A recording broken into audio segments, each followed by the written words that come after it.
So you're driving along and all of a sudden your 944 just shuts off, completely stalls, won't restart. It'll crank just fine, no restarting.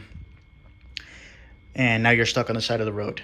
I'm going to give you 3 quick tips and tests that you can do while you're stuck sitting on the side of the road to try and figure out what's going on with the car, to either hopefully get you out of an emergency situation or so that you'll get a head start while you're waiting on a tow truck to come and come get you.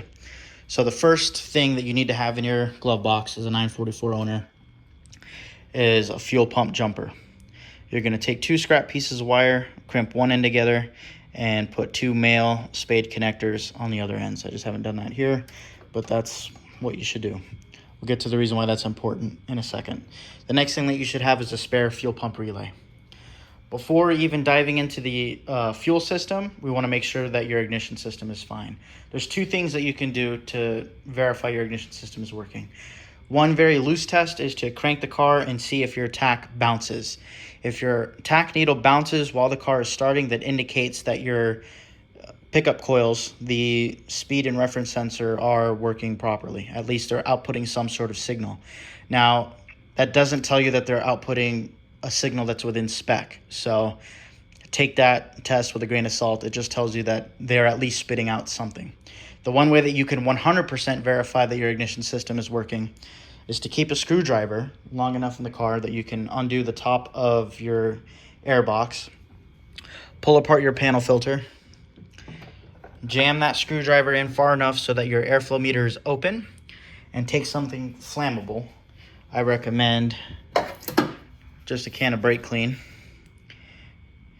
and shoot a ton of that into the intake. Or if you have a buddy that's hanging out with you, have them spray that into the intake while you're trying to turn the car over.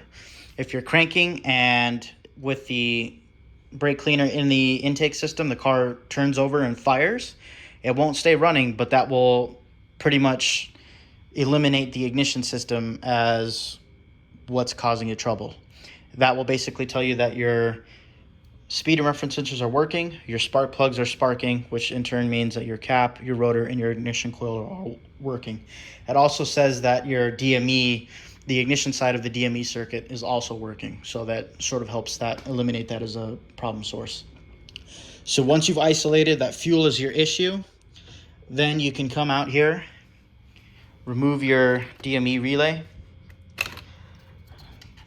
take your jumper, and you're going to jumper terminals, let's see if I can get it to focus here, 87, 86, and terminal 30. And what that should do is force your fuel pump to run. So with that jumper installed, and your ignition doesn't have to be on. So with that jumper installed, if your fuel pump doesn't turn on, then that pretty much isolates at least that the fuel pump is the issue. So even if you have a spare DME relay, plugging in that relay, that means that your relay is working just fine. But that means that the fuel pump isn't pumping and you're stuck. You're going to have to just get it towed. But at least you know what's going on. Now, if you jumper your fuel pump and all of a sudden you hear the pump come to life, to get you, if you don't have a spare relay in the glove box, to get you where you're going, or at least to drive in short periods of time, you can leave that fuel pump jumpered, start the car up, and get it to a safer location or to a shop. And that's the reason for having a spare DME relay. If you have a spare DME relay, you can just throw that in your car and you'll be good to go. So there's 3 super quick tips on how to troubleshoot your 944 if it suddenly dies.